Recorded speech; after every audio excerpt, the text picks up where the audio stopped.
I grew up in a real estate home. I always tell everybody that my mom was a broker for about 40 years, and I was the little kid that probably from the time I was 5, 6, was always dragged to showing houses and open houses, and I was always involved in those things from such a young age that I thought, this is the last thing I want to do with my life.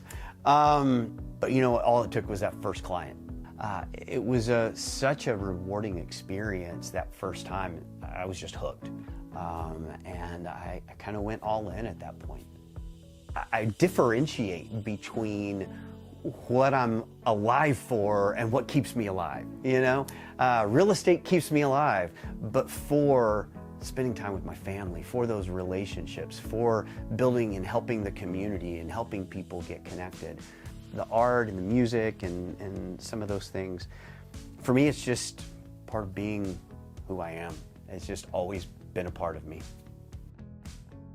It's always been about making sure everybody was welcome. Making sure everybody was welcome. And there is a beauty and a sense of just truth of living out your own authenticity and watching your business meet you where you are. And it happens all the time. And I think that the more we embrace that, the more it's easier for everybody. You know, if I'm showing up authentically who I am and you're showing up authentically who you are, and every other person out there is doing that, and obviously with a sense of empathy and compassion to allow everybody to have those spaces, there's a certain strength and beauty in that we miss otherwise.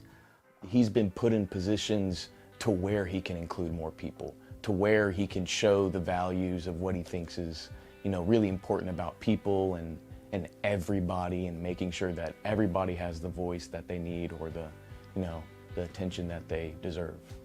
He's always had the biggest heart I've known, and seeing him be able to help so many people, whether it's finding a home or selling a home.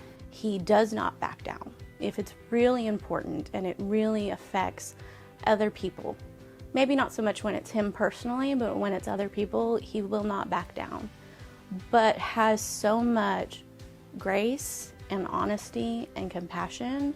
I think I'm just glad to see him accomplishing everything he's accomplishing and getting the, not attention, but the value that he deserves. So he's unique in the way his heart is and how he gives. He's unique in how he goes about business and relationships, and he's going to stand up for what he believes in, and he's going to advocate for the right thing and do the right thing. He is always authentically and uniquely Shae. One of the things that is most important for 2025 is, regardless of what my preconceptions were for what 25 should be, I want to just be available. I want to be attentive. I want to be able to pivot, because there are going to be a lot of challenges on top of the challenges that we already have, right? The executive committee has absolutely been a lifeline the last 5 or 6 years. And I'm grateful to all of them for the work they put in me to help me get ready for this. But I also know that there's no way that this is a one-person job.